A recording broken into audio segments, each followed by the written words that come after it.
जब तक रिकॉर्ड टूटेगा नहीं तब तक आपका साथ छोड़ने वाला नहीं है मेरे प्यारे साथियों। अब सिक्का उछल चुका है, हेड भी आपका होगा और टेल भी आपका होगा। परीक्षा के खोपड़ी में छेद करने के लिए हम लेकर के आ चुके हैं आप सभी के लिए सफलता बैच, और यह आप सभी का पार्ट 2 है, यानी कि दूसरा आज आपका वीडियो मिलेगा गणित का। इसमें आपको संदार आपको वही सारी क्वेश्चन पढ़ाया जाएगा, बताया जाएगा जो सीधे आपके परीक्षा में पूछा जाता है। तो क्या आप सभी तैयार हैं सफलता बैच के इस शानदार सेशन में जुड़ने के लिए और अपने परीक्षा में बेहतरीन अंक लाने के लिए?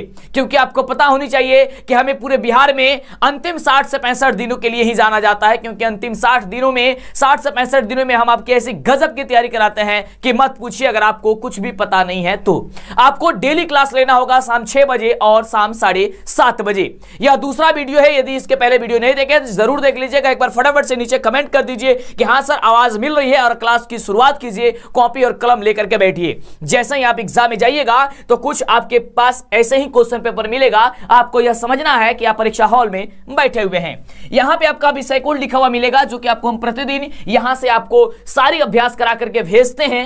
अगर आप प्रथम पाली में परीक्षा देंगे तो आपका विषय कोड 110 रहेगा, और द्वितीय पाली में परीक्षा देंगे तो आपका विषय कोड 210 रहेगा। यहां पे प्रश्न पुस्तिका क्रमांक लिखा हुआ रहेगा, और यहां पे जिस भी सब्जेक्ट का परीक्षा होगा ये इसी प्रकार से आपको लिखा हुआ मिलेगा। आइए हम लोग क्लास की शुरुआत करते हैं। फटाफट से पहले वीडियो को शेयर कीजिए, और इसके पहले वीडियो आप नहीं देखे हैं, क्लास नहीं लिए हैं, तो जल्दी से वह क्लास ले लीजिए। नीचे डिस्क्रिप्शन में भी हम उसका लिंक दे देते हैं। चलिए, तो सबसे पहला नंबर प्रश्न यूं रहा आपके स्क्रीन पे, जो कि काफी धमाल मचाने वाला प्रश्न है, क्योंकि आपको हम वही सारी क्वेश्चन पढ़ाते हैं, बताते हैं जो सीधे आपके एग्जाम में पूछे जाते हैं, और कहीं ना कहीं वह बिहार बोर्ड के द्वारा कभी ना कभी जारी किया गया क्वेश्चन होता है। तो सबसे पहला क्वेश्चन ये रहा आपके स्क्रीन पे। अगर आपको इसका उत्तर पहले से पता होगा तो आप हमें नीचे कमेंट करते रहिएगा और बतलाते रहिएगा। नहीं पता होगा तो आप फटाफट से नोट कर लीजिए कि क्वेश्चन क्यों यूं कह रहा है कि 92/115 का सरलतम जो रूप होगा वह सरलतम रूप क्या होगा। सरलतम रूप कहने का मतलब होता है कि सबसे छोटा रूप क्या होगा, यानी कि आप किस संख्या से इसे कटाइएगा जिससे वह सबसे छोटा रूप प्राप्त हो जाएगा। तो आप सभी जानते हैं कि 92/115 दिया गया है, तो 23 चौके 92 होता है, और 23 पचे 115 होता है।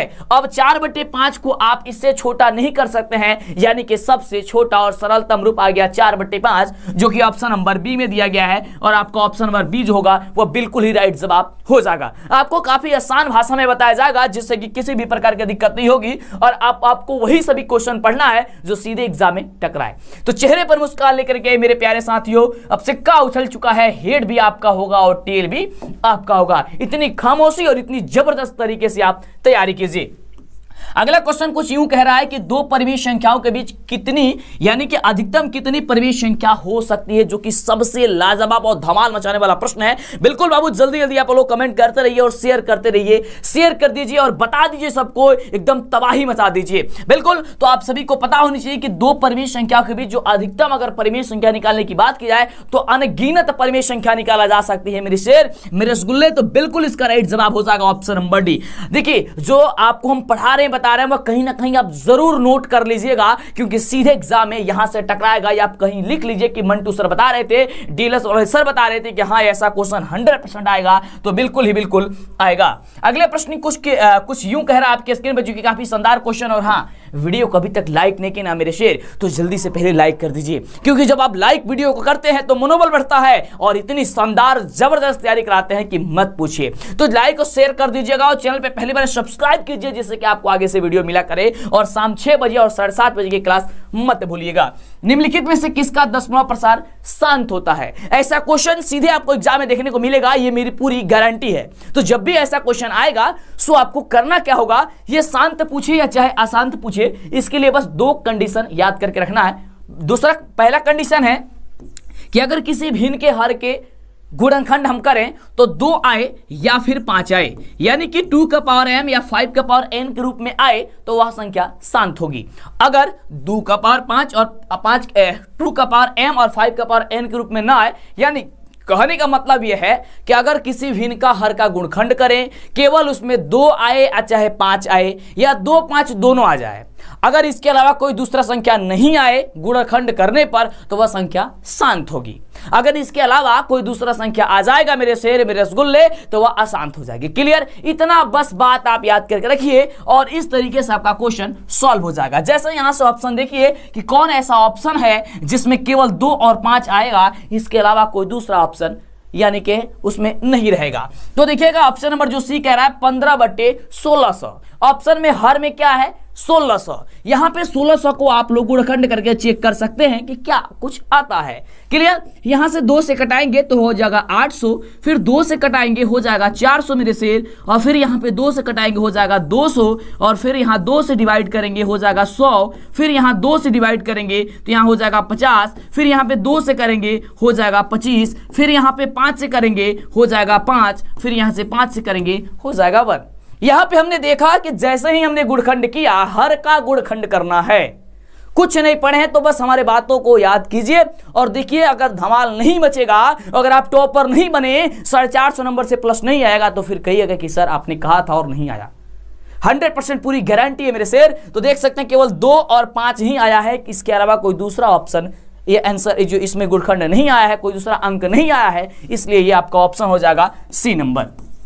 क्या हो जाएगा? C number. और हमारे पढ़ाने का अंदाज, मेरे पढ़ाने का तरीका कैसा है मेरे शेर, जल्दी जल्दी आप नीचे कमेंट करके हमें बताइए, मीठा मीठा कमेंट कीजिए ताकि हमें पता चले कि हम कैसे कुछ आपके लिए कर पा रहे हैं। अगले प्रश्न की बात करते हैं तो बाबू अगला नंबर क्वेश्चन कह रहल बाटे, बड़ा ही शानदार क्वेश्चन बाटे, भोजपुरी में पढ़ाई बड़ा ही मजा आई।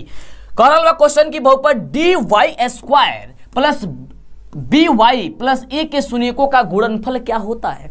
बहुत बढ़िया बाबू, एकदम रसगुल्ले फटाफट से शेयर करो और शाम 6 बजे प्रतिदिन और 7:30 बजे रेगुलर जो आपका क्लास नहीं मिल पा रही थी अब रेगुलर मिलेगी और एकदम आप लोग धमाल ही मचाइएगा। बिल्कुल।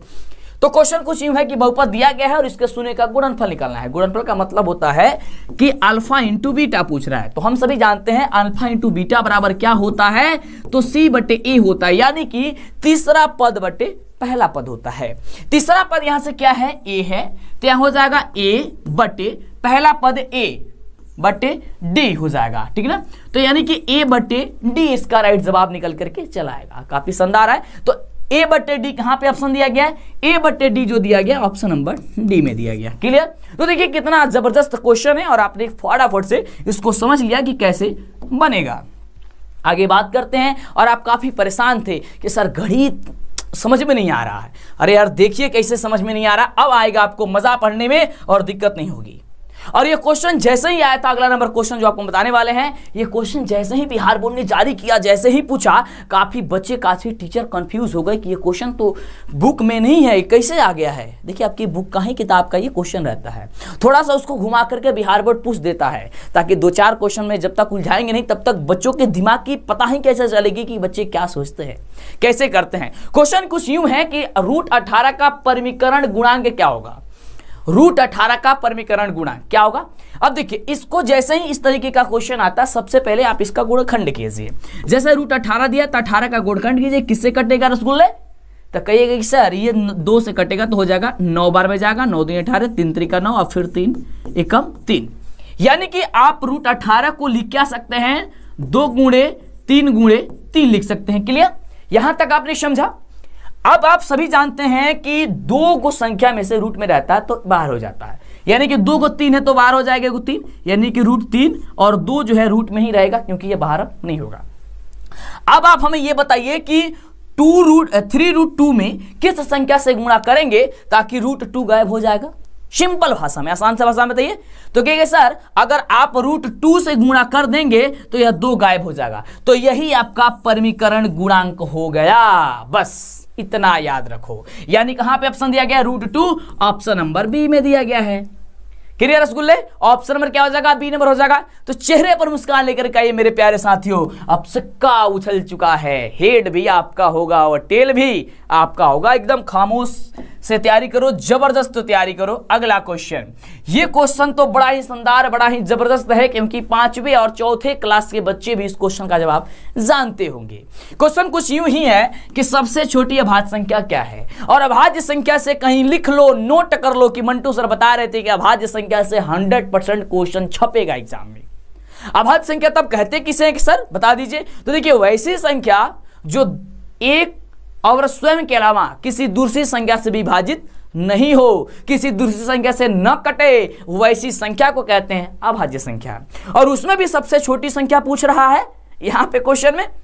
जैसे एग्जांपल की बात करते हैं तो हो जाएगा आपका 5, 7, 11, 13, 23, है ना, 29। बताइए 5 को आप किससे किससे कटा सकते हैं? एक और स्वयं संख्या 5 से ही। 7 को किससे कटा सकते हैं? एक और स्वयं संख्या 7 से ही। 11 को किससे कटा सकते हैं? एक और 11 से ही, इसके अलावा कोई दूसरा संख्या नहीं आ रहा है। 13 को किससे कटा सकते हैं? एक और 13 से ही। यानी कि वैसी संख्या जो एक और स्वयं के अलावा किसी अन्य संख्या से विभाजित नहीं होती है, वैसी संख्या को कहते हैं अभाज्य संख्या। और उसमें सबसे छोटी अभाज्य संख्या यहाँ पे ऑप्शन क्या है? तो सबसे छोटी अभाज्य संख्या 2 हो जाएगी। 2 किससे किससे डिवाइड होगी? 1 और 2 से ही होगी, किसी और संख्या से नहीं होगी। तो ये सबसे छोटा है। सबसे छोटा अभाज्य संख्या क्या होता है? 2 होता है। सबसे छोटी भाज्य संख्या क्या होता है? क्योंकि ये भी क्वेश्चन पूछ सकता है। तो सबसे छोटी भाज्य संख्या 4 होता है। भाज्य संख्या का मतलब क्या होता है? जो एक और स्वयं के अलावा किसी अन्य संख्या से भी कटे, यानी अधिक से अधिक संख्या से कटे। क्लियर? चलिए तो अगले क्वेश्चन की बात करते हैं मेरे शेर। तो वीडियो अगर पसंद आ रहा है तो वीडियो को लाइक करना तो बनता है और शेयर करना तो बनता है। दूसरी चीज बता दे, पीडीएफ अगर आप नहीं लिए हैं तो आपको हम पीडीएफ बता देते हैं और भारी डिस्काउंट के साथ आप पीडीएफ ले सकते हैं। भारी डिस्काउंट्स के साथ आप पीडीएफ जल्दी से बाय कर लीजिए, क्योंकि 1000 बच्चों के लिए सुनहरा मौका हम लेकर के आ चुके हैं। ये सारी बातें, सारी प्रोसेस हम आज के इस वीडियो में बताने वाले हैं कि सो आपको पीडीएफ कैसे मिलेगा, ऑब्जेक्टिव और सब्जेक्टिव दोनों का, और कम समय में अपने जबरदस्त तैयारी कैसे कर सकते हैं। फिलहाल अगला क्वेश्चन है कि यदि a बराबर bq प्लस r है और जहां a और b धनात्मक पूर्णांक है तो फिर क्या होता है? तो आप सभी जानते हैं यूक्लिड विभाजन एल्गोरिथम से कि a बराबर क्या होता है? bq प्लस r होता है, जहां r होता है 0 या इसके बाद छोटा होता है या फिर b से छोटा होता है। 0 जो होता है वह r के इक्वल होता है या फिर उससे क्या होता है? बड़ा होता है, और b से क्या होता है? छोटा होता है। तो यहां पे पूछ रहा है इसका राइट जवाब इसमें से क्या होगा? बिल्कुल, तो देखिए ये पहले ही चैप्टर से है और थोड़ी सी इसको घुमा करके पूछा गया है। बिल्कुल बाबू, एकदम लाइक और शेयर कर दो। क्लियर? तो आप सभी देखा यहां पे कि जो b होता है वह r से क्या होता है? छोटा होता है। r जो होता है वह b से छोटा होता है, यानी कि b बड़ा होता है किससे? r से। हमेशा ही r से बड़ा b होगा। क्लियर? यानी कि ऑप्शन क्या हो जाएगा? सी नंबर हो जाएगा। क्लियर? चलिए अगले प्रश्न की बात करें। बिल्कुल बाबू, अगला देखिए क्वेश्चन। देखिए अगर आप को हम बता दें, बार बार कहते हैं कि वीडियो छोड़ के जाइएगा तो नुकसान हो जाएगा, क्योंकि ये रामबाण वीडियो है, क्योंकि वही सारी क्वेश्चन बताया जा रहा है जो बिहार बोर्ड कभी न कभी आपके लिए जारी किया है। और जब बिहार बोर्ड किसी क्वेश्चन को जारी करता है, समझाता है, तो उसे मिस करना गलत बात है आपके लिए। और लोग तो बहुत सारे, देखिए ये बिहार बोर्ड का टाइप किया गया क्वेश्चन है, ये कहीं ना कहीं क्वेश्चन बैंक, कहीं कहीं मॉडल सेट से क्वेश्चन को उठा करके लिया गया है, जिससे इंग्लिश और हिंदी दोनों में क्वेश्चन है, और हूबहू क्वेश्चन आपको एग्जाम में देखने को मिल जाएंगे। विश्वास नहीं होता, पिछले वर्षों का क्वेश्चन पेपर उठाइएगा और 3-4 हमारा वीडियो देख लीजिएगा, पता चल जाएगा कि कितने क्वेश्चन आप सॉल्व करते रहा है। बिल्कुल, यह विश्वास हो जाएगी आपको। हम कहते नहीं बाबू, करके दिखाते हैं, आप चेक कर सकते हैं। ये पूरी प्रूफ के साथ आपको कहते हैं कि आप चेक कीजिए और समझिए, जांचिए। अगला है कि निम्नलिखित में कौन परमेय संख्या है? कहीं लिख लो, नोट कर लोगे, परमेय संख्या से एक क्वेश्चन आएगा। बिल्कुल नोट कर लो, 1 नंबर यहां से फिक्स हो गया। सो परमेय संख्या किसे कहते हैं? वैसे संख्या जिसे p बटे q के रूप में लिखा जा सके, जहां p और q पूर्णांक हो और q बराबर नहीं हो 0, यानी कि हर का मान कभी भी 0 नहीं होने चाहिए। और वैसी संख्या जिसे हम लोग अंश बटे हर के रूप में लिख दें, वैसी उसको कहते हैं हम लोग परमेय संख्या। क्लियर? तो यहां से कौन ऐसी परमेय संख्या है? तो देख रहे हैं 4 + √3, ये आपका अपरिमेय हो जाएगा, क्योंकि √3 अपरिमेय है और इसमें +4 परिमेय है। जब इसको जोड़ते हैं तो ये सब का सब अपरिमेय संख्या हो जाती है। √7 क्या है? अपरिमेय है, क्योंकि इसे रूट से बाहर नहीं कर सकते हैं, ये यानी कि p बटे q के रूप में हम इसे नहीं लिख सकते हैं। √8 है, इसको भी हम आसानी से बाहर नहीं कर सकते हैं। लेकिन ऑप्शन नंबर डी दिखिएगा, ये कहेगा सर ये 6√5 बटे √5 दिया गया है। बिल्कुल, अब कहेगा कि सर ये भी तो रूट में है, रूट को बाहर कैसे कर सकते हैं? तो देखिए बाहर नहीं कर सकते, यहाँ से कटा सकते हैं, √5 से √5 कट जाएगा, बचेगा केवल 6। 6 को क्या लिख सकते हैं आप? 6/1 लिख सकते हैं, यानी कि आप इसे अंश बटे हर के रूप में आपने लिख दिया, यानी कि आप इसे p बटे q के रूप में लिख दिया। तो जब आप इसे p बटे q के रूप में लिख दीजिएगा तो वही आपकी जो संख्या हो जाएगी वह परिमेय संख्या हो जाएगी। क्लियर? यानी कि ऑप्शन नंबर आपका हो जाएगा डी नंबर। कुछ समझ में आ रहा है? कुछ समझ में आवत अटे? तब बिल्कुल, जब आवत अटे तो वीडियो को लाइक, चैनल को सब्सक्राइब और मीठा मीठा कमेंट करो कि वीडियो कैसा लगा अटे। चलो अगला क्वेश्चन देखो। अगला क्वेश्चन आपके स्क्रीन पे कुछ यूं है, और शाम 6 बजे बाबू भूलिए मत, जुड़िए जरूर। भले ही 2, 4, 5, 10 मिनट लेट हो सकता है, कभी कभी किसी कारणवश थोड़ा सा मेरे काम पड़ जाता है और सारा का वर्क आपको लिए हम ही को खुद पढ़ना पड़ता है, क्योंकि किसी को सिखलाते हैं तो जल्दी उसको समझ में नहीं आता है। और आप लोग जबरदस्त तैयारी कीजिए, और आप लोगों की अगर इच्छा होगी कि सर बताइए कि कैसे किया जाता है, तो मैं आपके साथ हूँ, हर चीज बताने के लिए तैयार हूँ। फिलहाल आपका एग्जाम है और आपके लिए जो मेहनत दिन रात किया जा रहा है वो आपके सामने है, और जब एग्जाम में आप बड़ी बेहतर रिजल्ट लेगा, सबसे ज्यादा खुशी हमें उस दिन होगी कि मेरा पढ़ाया हुआ सफल हो गया। चलिए अगला क्वेश्चन है, रातों दिन की मेहनत अच्छी हो गई।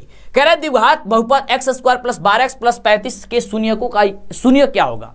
ठीक है ना, इसका शून्य का मतलब क्या होगा, यानी कि मान पूछ रहा है कि इसका x का वैल्यू निकाल दो। शून्य कहने का मतलब यही होता है, यानी कि अल्फा और बीटा का मान बता दीजिए। ठीक ना, कहने का मतलब ये हो गया। तो मेरे शेर, क्या आप सभी तैयार है ना? बिल्कुल तैयार रहिएगा, कमर कस कर रहिएगा। जैसे ही परीक्षा के बॉर्डर पर जाइएगा आप धमाल मचा दीजिएगा। बिहार बोर्ड के टॉपर की लिस्ट में हम चाहते हैं कि आप हो, जिससे हमारा और मेहनत जो किए हैं हम वो सफल बन सके। तो जरूर आप तैयार होंगे और मेहनत हमारा जरूर आप सफल करेंगे और मेहनत में जरूर लंग लाएंगे। अब देखिए यहाँ पे शून्य है, शून्य का देखिए यहाँ पे आंसर नहीं दिया गया है, केवल बस ये दे दिया है दोनों धनात्मक में आएगा आंसर, या दोनों ऋणात्मक में आएगा, या दोनों बराबर आंसर आ जाएगा, या एक धनात्मक होगा या फिर दूसरा ऋणात्मक होगा। देखो क्वेश्चन कह रहा है बड़ा सिंपल, लेकिन कहने का मकसद यह है जब तक बनाइएगा नहीं तब तक पता कैसे चलेगा कि दोनों बराबर होगा, दोनों धनात्मक होगा, या दोनों ऋणात्मक होगा, या फिर एक धनात्मक होगा एक ऋणात्मक होगा। इसको बनाना पड़ेगा। देखिए क्वेश्चन ऐसे ही घुमाया जाता है, आसान तो क्वेश्चन रहता है, बड़ा इजी रहता है। और गणित देखिए रटने की चीज नहीं है, समझने की चीज है। जो भी दिया गया है आप उसे लिख लीजिए, क्लियर। और जब भी शून्य का कहे तो शून्य का मतलब होता है 0, आप उसको बराबर 0 कर लेना, क्लियर। अब जब आप 0 कर लीजिएगा तो शून्य को निकालने के लिए आप 8वीं क्लास में पढ़े होंगे, 9वीं में भी 10वीं में भी, कि पहला वाला पद से तीसरा वाला पद में गुणा कर दिया जाता है, यानी कि मल्टीप्लाई कर दिया जाता है। तो x में 35, x² में 35 से गुणा कीजिएगा, कितना हो जाएगा, साइड में लिख लीजिएगा, 35x² हो जाएगा। अब 35x² को इतने 2 बराबर अच्छे भागों में बांटा जाता है ताकि वह बीच वाले मान के बराबर आ जाना चाहिए, जोड़े या घटाए। तो यहाँ पे x² को x² रहने देते हैं, प्लस 12x को लिख सकते हैं 7x + 5x। तो 7x और 5x कितना हो गया, 12x, और 7x में 5x से गुणा करेंगे 35x हो जाएगा, 7 × 5 = 35x²। अब प्लस 35, तो 35 हमने रहने दिया।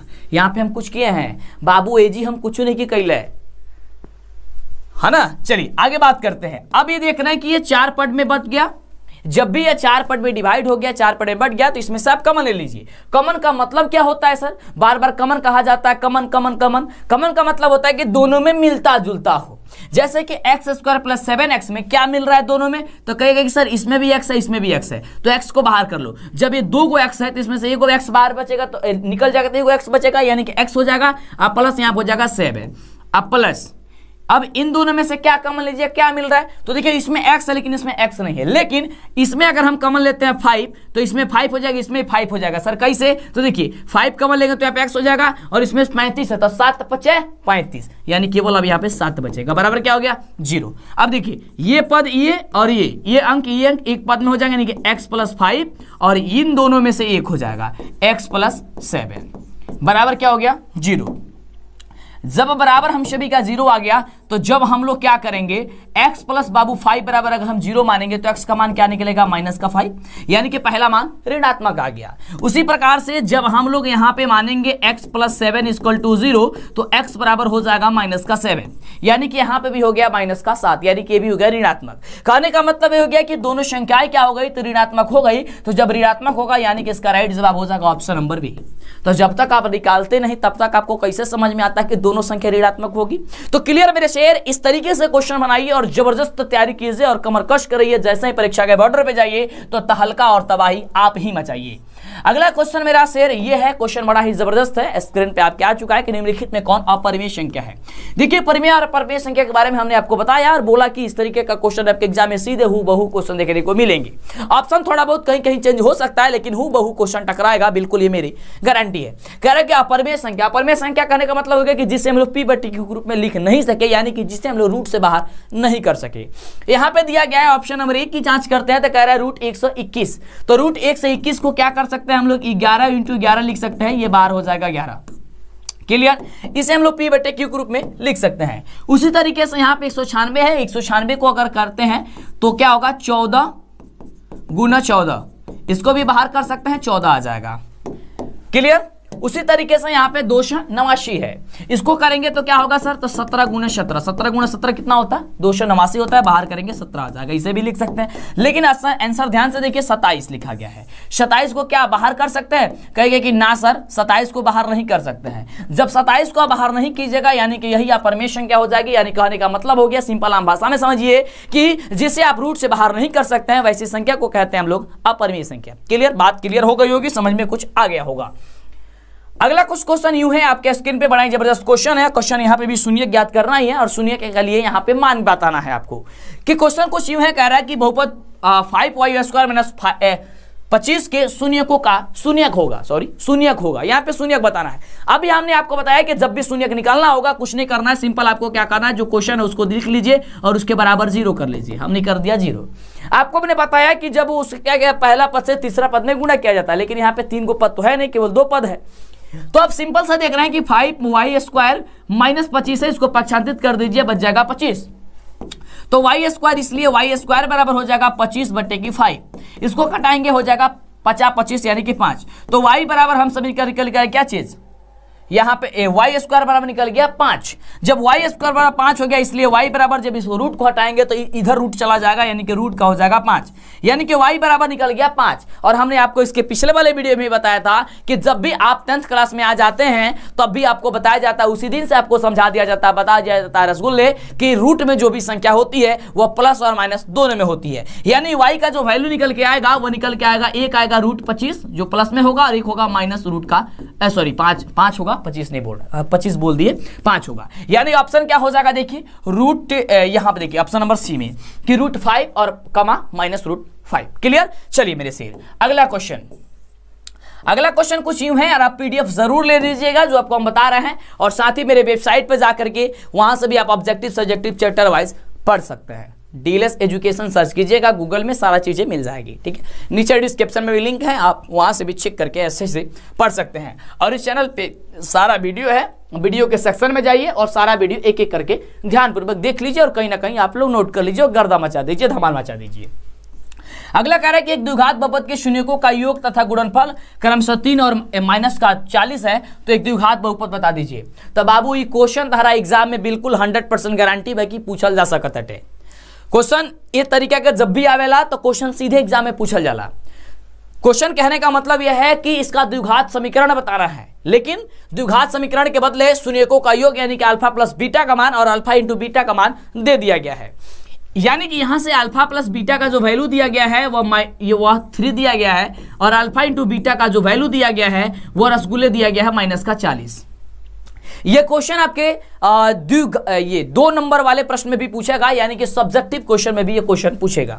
तो बस याद रखिएगा मेरे शेर, द्विघात बहुपद बराबर, सॉरी द्विघात समीकरण बोलता है, द्विघात बहुपद बराबर एक सूत्र होता है। बस सिर्फ सूत्र रखिए और सूत्र से बैठा दीजिए। द्विघात बहुपद सर सूत्र क्या होता है बता दीजिए। तो x² plus alpha plus beta, x² plus alpha plus beta, अब बाबू x इंटू अल्फा बीटा होता है। क्लियर, इतना ये आपका सूत्र होता है। अब यहां से देखिए ध्यान से, तो x² को x² रहने दीजिए, प्लस को प्लस रहने देते हैं। अल्फा प्लस बीटा का मान दे ही दिया गया है, 3 हो गया इंटू एक्स, आई इंटू हो गया, यहां से प्लस होता है, plus alpha into beta, alpha into beta का क्या मान दिया -40, तो प्लस माइनस माइनस हो गया, यानी कि 40 रहने देते हैं। अब इसको थोड़ा सा और सॉल्व कर दीजिए, x² का x² अब प्लस 3 में x से गुणा कीजिए, हो जाए कितना 3x और माइनस का 40। बस आपका आंसर निकल के चला आया, यानी कि द्विघात समीकरण आपका यही आएगा, x² प्लस 3x माइनस का 40 यानी कि 40। तो कहां पे ऑप्शन है, x² प्लस 3x माइनस का 40। देखिए ऑप्शन नंबर सी में है, दिख रहा है ना, बिल्कुल। तो आपका ऑप्शन नंबर जो सी होगा रसगुल्ले, आपका राइट जवाब हो जाएगा। तो जल्दी जल्दी कमेंट कीजिए, बिल्कुल कमेंट कीजिए, लाइक कीजिए, शेयर कीजिए और हमें बताइए कि वीडियो आपको कैसा लगता है। और इसी तरीके का वीडियो अगर आप नहीं देखते हैं तो फिर आपको नुकसान हो जाती है एग्जाम में। क्लियर। चलिए, क्योंकि आपको हमने बताया कि 60 से 65 यानी कि अंतिम दिनों के लिए हमें जाना जाता है। अंतिम दिनों में जो आपको पढ़ा देते हैं, बता देते हैं, वो सीधे एग्जाम में आ जाता है। भले ही आप साल भर क्या किए हैं क्या नहीं किए उससे हमको मतलब नहीं रहता है, बस आपको हम वो सारी चीजें बता देते हैं, कैसे आपको पूरे प्रिपेयर करके भेजते हैं। वो OMR शीट कैसे भरना है, लिखना कैसे है, पेपर कैसे आएगा, कैसे बैठना है, क्या चीज नहीं करना है, क्या चीज करना है, ये सारी चीजें हम आपको बताते रहते हैं। तो ये मिलेगी जानकारी कब, जब आप हमसे जुड़े रहिएगा। जुड़ने के लिए कुछ नहीं करना, बस चैनल को सब्सक्राइब कर लेना है, ठीक है ना, और वीडियो को लाइक कर देना है प्रतिदिन, ताकि मजा आते रहे आपको, हमें भी खुशी होते रहे। अगला क्वेश्चन कुछ यूं कह रहा है कि युग्म समीकरण यानी x + 2y = 4 है तथा 2x + 4y = 8 है का हल क्या होगा। यानी कि यह कौन सा हल निकल के आएगा। यहां पे ये क्वेश्चन बड़ा ही जबरदस्त है, केवल इतना ही आपसे बात पूछ रहा है। सो आपको करना क्या है, बड़ा ही जबरदस्त क्वेश्चन है, तो इसके लिए आपको कुछ करना नहीं होता। सबसे पहले a1/a2 = b1/b2 = c1/c2 का वैल्यू निकालना होता है।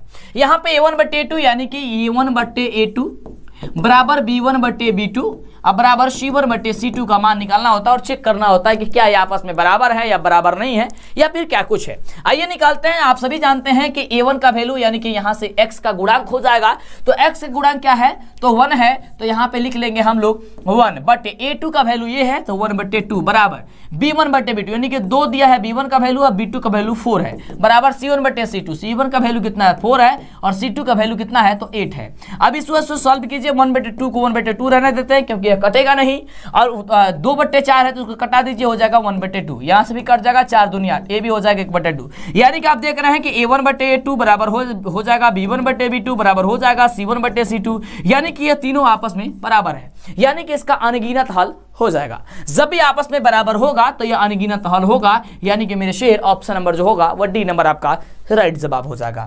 क्लियर? तो क्या इस तरीके से समझ में आ रहा है, मजा आ रहा है तो बिल्कुल आप हमें कमेंट करके बता सकते हैं। अगला क्वेश्चन कुछ यूं है, बड़ा ही जबरदस्त क्वेश्चन है, 14 नंबर क्वेश्चन है और डेली आपको पता है काफी जबरदस्त क्वेश्चन आपको हम बता रहा है। क्वेश्चन जैसा ही ये क्वेश्चन भी बड़ा ही जबरदस्त है, बड़ा ही बच्चों को कठिन लगता है लेकिन कठिन नहीं है, काफी इजी है। जैसे ही अभी क्वेश्चन बिहार बोर्ड के द्वारा पूछा गया था, बतलाया गया था, जारी किया गया था, तो काफी सारे बच्चे काफी सारे टीचर भी कंफ्यूज में पड़ गए थे कि क्वेश्चन क्या कह रहा है। क्वेश्चन कुछ यूं है कि यदि बहुपद x² + ax - b के शून्य के अगर एक दूसरे के व्युत्क्रम है, व्युत्क्रम का मतलब क्या है उल्टा है, तो b का वैल्यू क्या होगा। सिंपल, b का वैल्यू पूछा है। कहने का मतलब ये हो गया कि अल्फा बराबर 1/बीटा है। क्लियर? अल्फा बराबर क्या है 1/बीटा, या एक दूसरे के व्युत्क्रम है, तो यानी कि इसको तिर्यक गुणा करो तो अल्फा बीटा बराबर क्या हो जाएगा, अल्फा में बीटा से गुणा किया अल्फा बीटा और 1 में 1 से गुणा कीजिए 1, यानी कि अल्फा इंटू बीटा बराबर क्या हो गया 1 हो गया। तो अल्फा इंटू बीटा बराबर होता है c/a, क्या होता है c/a, तो c/a बराबर हो गया 1।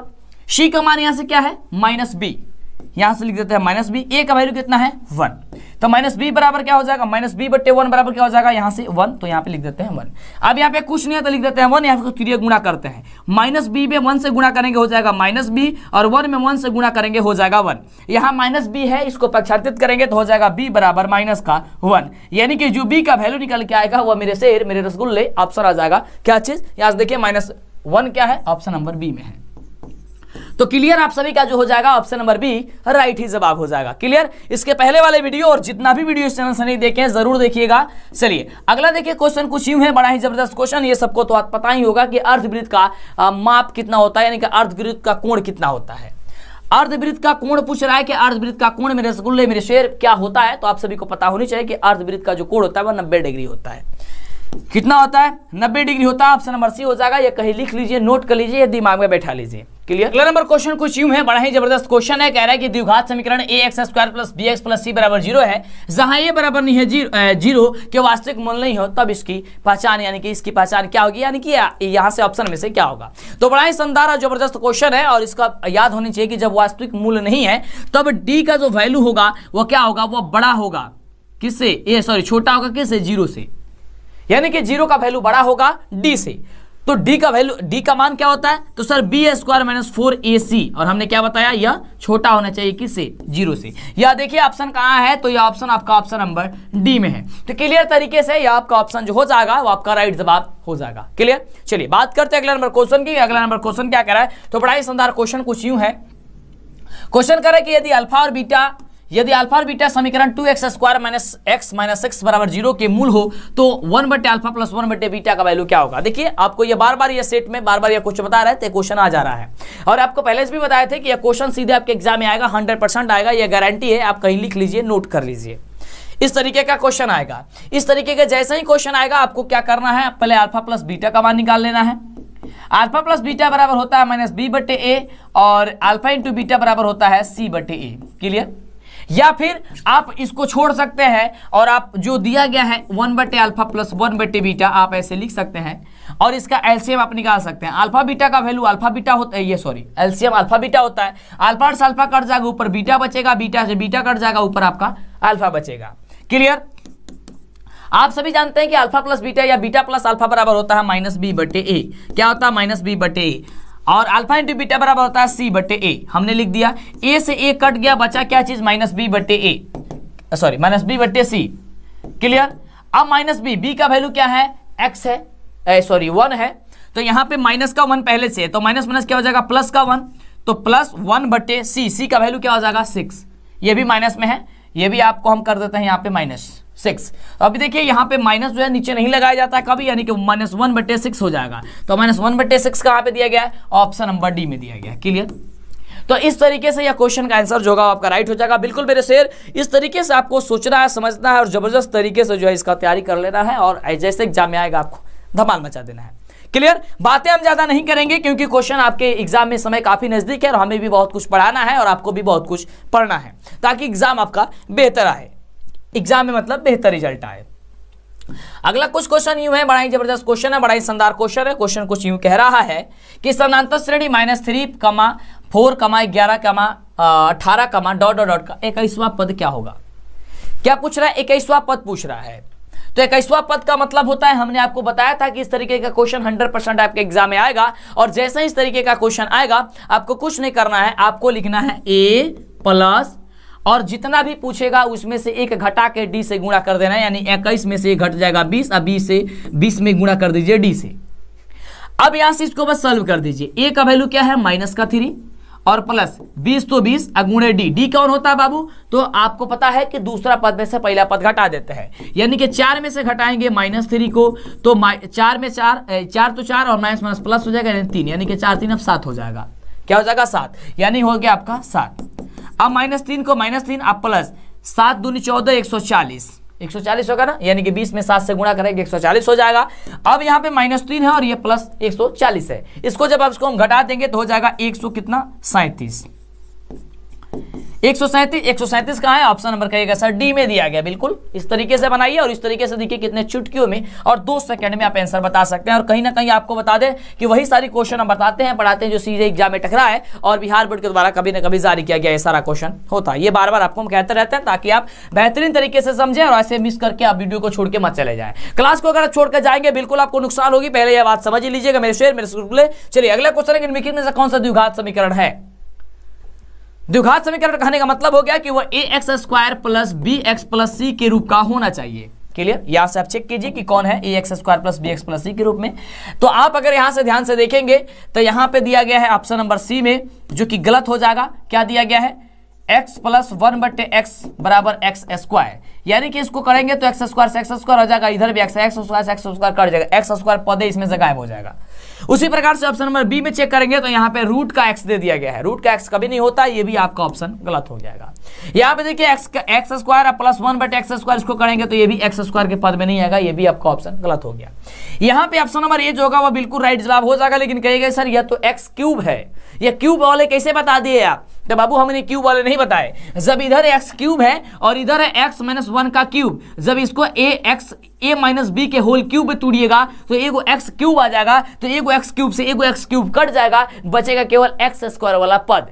तो जब x² वाला पद बचेगा, यानी कि वही तो चीज कह रहा था कि जिसमें x² पद बचे वही आपका हो जाएगा द्विघात समीकरण, यानी option number clear A number ही होगा। क्लियर? तो इस तरीके से किसी भी क्वेश्चन को अपने शेर समझना है, जानना है बेहतरीन तरीके से। क्लियर? आगे बात करते हैं बाबू, बड़ा ही जबरदस्त, बड़ा ही शानदार, बड़ा ही लाजवाब, बड़ा ही धमाल क्वेश्चन है।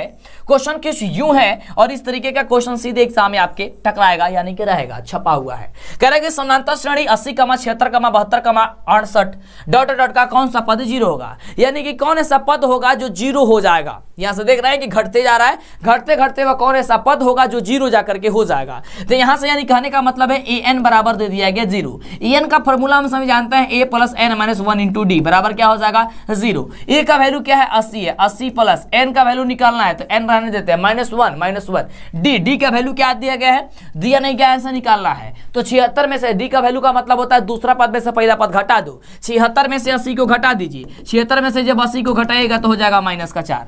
क्लियर? यहां पे हम लिख देते हैं -4 बराबर 0, 80 को 80 रहने देते हैं यहां पे, उसके बाद से n में -4 से गुणा करेंगे हो जाएगा 4n, फिर -4 में 1 से गुणा करेंगे हो जाएगा +4 बराबर हो जाएगा 0। क्लियर? आप समझते जाएंगे किस मेथड का प्रयोग कर रहे हैं, क्या चीज कर रहे हैं। वीडियो को ध्यानपूर्वक देखिएगा मेरे शेर, और नोट करते जाइएगा, जो चीज नहीं आएगा या फिर उसका स्क्रीनशॉट आप लेते जाइएगा, ठीक है ना। और स्क्रीनशॉट लेकर के आप वीडियो शेयर कर सकते हैं। और एक चीज बता दें आपको, जो मेरा वीडियो है उसका क्लिप काट करके आप अपना भी चैनल बना लीजिए और उस पर भी डाल करके आप बताते रहिए जो आपको इंपॉर्टेंट लगे। ऐसे में क्या होगा, जब आप हमारा क्लिप काटिएगा और वीडियो को बना करके आप वायरल कीजिएगा तो उतना पार्ट आपको कंठस्थ याद हो जाएगा।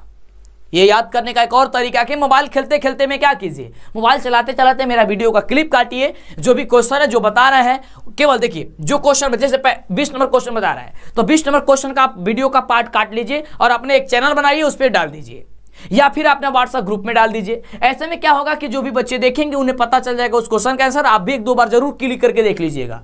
ऐसा होता है क्योंकि आप YouTube पर डालिएगा तो व्यू देखने के चक्कर में कि आपका कितना व्यूज आ गया, हम कभी किसी पे भी कॉपीराइट नहीं करेंगे, ठीक है ना। आप जितना मन करे मेरा वीडियो अपलोड कर सकते हैं, डाउनलोड करके अपलोड करते रहना, हमको कोई मतलब नहीं है उससे, ठीक ना, बिल्कुल। तो आप काट करके अपलोड कर सकते हैं। देखिए 80 अब प्लस कितना होता है 84, 84 - 4n बराबर क्या हो गया 0। अब देखिए 84 और इसको पक्षांतरित करेंगे हो जाएगा 4n, ठीक है ना। अब 4n हो गया तो n का वैल्यू क्या हो जाएगा 84 बट्टे की कितना हो जाएगा 4 हो जाएगा। तो 21 चौके होता है 84, यानी कि 21वां पद का मतलब हो गया b। क्लियर क्या हो जाएगा b हो जाएगा, यानी कि ऑप्शन नंबर हो जाएगा b नंबर। चलिए आगे बात करते हैं। तो याद करने का एक और जो हो जाएगा, याद करने का एक और तरीका है आपको, ये जो हमने आपको बताया, ठीक है ना। क्या होता है कि जब आप मेरा देखिए YouTube में सेक्शन भी आपको ऐड कर दिया गया, आप देखिए ना YouTube में कट का सिंबल दिख रहा होगा कैंची का, उस पर क्लिक कीजिएगा। जितना पार्ट आप चाहते हैं कट करना उतना पार्ट आप कट कर सकते हैं। कट करके आप मन करे तो व्हाट्सएप पे शेयर कीजिए, मन कीजिए तो टेलीग्राम पे शेयर कीजिए, मन कीजिए तो यूट्यूब पे बना डालिए या मेरा पूरा वीडियो पे डाउनलोड करके यूट्यूब पे डाल दीजिए। ऐसे क्या होगा कि आप व्यू देखने के चक्कर में कितना लोग देखा है तो 1-2 बार जरूर वीडियो प्ले कर लीजिएगा। इससे ये होगा कि आपको जब हम एक बार बताए हैं, लेकिन आप वीडियो जब जब देखिएगा तब तक आपको पता चलते जाएगा, तो वो गलती कभी नहीं होगा, ठीक है ना। तो ये एक तरीका भी होता है। कॉपीराइट की झंझट है तो कॉपीराइट हम नहीं करते हैं किसी पे। चलिए अगला क्वेश्चन है। अगला है कि यदि समानांतर श्रेणी का सामान्य पद 6 - 4n है तो इसका सारांतर क्या है। यानी कि क्लियर कहने का मतलब हो गया कि इसका d का वैल्यू निकालना होगा। जैसे ही इसको d का वैल्यू इस तरीके का क्वेश्चन आता है तो काफी सारे बच्चे कंफ्यूज हो जाते हैं कि क्वेश्चन का आंसर कैसे बनेगा, कैसे ये निकल करके आएगा। कुछ नहीं करना है, सबसे पहले आप सभी जानते हैं कि समानांतर श्रेणी में d का मान तभी निकलता है जब वह AP में दिया गया हो। तो AP में तो दिया नहीं गया है, यहाँ पे सामान्य पद 6 - 4n है, तो यानी कि यहाँ पे सर AP में कैसे निकलेगा। AP में निकालने के लिए सबसे पहले आप अपने मन से मान लीजिएगा n बराबर 1 2 3 4 डॉट डॉट डॉट, आपको सबसे पहले मानना होगा, ठीक ना। अब आप क्या कीजिएगा कि n के बदले एक बार 1 रखिएगा, फिर 2 रखिएगा, फिर 3 रखिएगा। n का जब हम मान 1 रखते हैं तो 6 - 4 गुणे 1, ठीक ना, ये कितना हो जाएगा 6 - 4 में 1 से कटेगा 4, यानी कि 6 में से 4 घटे कितना बचेगा 2, यानी कि AP का एक पद निकल के आ गया 2। क्लियर। चलिए अब यहाँ पे n के जगह अब हम एक बार अब 2 रखेंगे। क्लियर। 6 - 4 गुणे 2, अब जब 2 रखेंगे तो 6 और 4 दूनी 8 हो जाएगा, ठीक ना। अब इसको घटाएंगे तो देख रहे हैं कि 6 में से -8 को घटाएंगे तो क्या बचेगा -2, यानी कि दूसरा पद में निकल गया मेरे सभी का -2। आप मन करें तो इसके बाद 3 रख सकते हैं, 4 रख सकते हैं, लेकिन हम लोग को उससे मतलब नहीं है क्योंकि सब्जेक्टिव क्वेश्चन नहीं बना रहा है, ऑब्जेक्टिव बना रहा है। तो इसके लिए सिंपल बाबू क्या करते हैं मेरे शेर, आपको क्या करना है 2 ही पद से पता चल जाएगा d का मान, क्योंकि d का मान ही निकाला है सारांतर कहता है कि दूसरा पद में से पहला पद घटा दीजिए। तो दूसरा पद है -2, घटा दीजिए माइनस को 2 को, तो कितना हो जाएगा -4, यानी कि हो जाएगा आंसर -4 कहाँ ऑप्शन नंबर सी में है। तो इस तरीके से आप किसी भी क्वेश्चन को आसान तरीके से, लाजवाब तरीके से, धमाल तरीके से समझ सकते हैं, याद कर सकते हैं और परीक्षा में जाकर के करियर बहुत ही जबरदस्त कर सकते हैं। अगला नंबर क्वेश्चन कुछ यूं कह रहा है, बड़ा ही शानदार जबरदस्त क्वेश्चन है कि निम्नलिखित में से कौन समानांतर श्रेणी में है। समानांतर श्रेणी कहने का मतलब बस यूं होता है कि सारांतर बराबर होना चाहिए आपस में, यानी कि दूसरा पद में से पहला पद घटाया और तीसरा पद में से दूसरा पद घटाए तो दोनों का मान आपस में बराबर रहना चाहिए। जैसे यहाँ पे बताइए कि कौन ऐसा ऑप्शन होगा जो राइट हो जाएगा, तो कहिए कि सर ऑप्शन नंबर थोड़ा सा सी को चेक करके देखिए, क्योंकि सी ऐसा लग रहा है कि इसका मान बराबर होना चाहिए। आप भी बनाइए और नीचे कमेंट कीजिए। जैसे यहाँ पे दिया है पहला पद 3/2 और दूसरा पद दिया है 1/2, यानी कि दूसरा पद में से पहला पद, यानी कि 1/2 में घटाएंगे हम लोग क्या चीज, पहला पद क्या है 3/2। चलिए ये घटाते हैं, इसका एलसीएम क्या होगा 2 होगा, 2 से 2 कट जाएगा बचेगा 1, 1 से गुणा करेंगे हो जाएगा 1, फिर 2 से 2 कट जाएगा, फिर बचेगा कितना 1 अब 1 से करेंगे तो हो जाएगा माइनस का 3। अब -3 में 1 को हटा देंगे, क्या बचेगा, यहां से बचेगा आप सभी का केवल माइनस का 2/2 कटेगा, कितना हो जाएगा माइनस का 1। चलिए ये तो आपका माइनस का 1 आ गया। अब इसी तरीके से यहां से तीसरा पद में से दूसरा पद को घटाते हैं। तीसरा पद क्या है, -1/1/2 है, -1/1/2, तो -1/2 में घटाएंगे हम लोग 1/2 को। इसका एलसीएम करेंगे हो जाएगा 2 से 2 कट जाएगा, बचेगा 1, और यहाँ पे बचेगा क्या चीज, माइनस का 1। फिर यहाँ से 2 से कट जाएगा, यहाँ पे बचेगा माइनस का 1, यानी कि आप -1 कितना होता है, -2 कितना हो जाएगा, माइनस का 1। देखिए यहाँ पे भी डी का मान -1 हो गया, यहाँ पे भी डी का मान माइनस का 1 आ गया।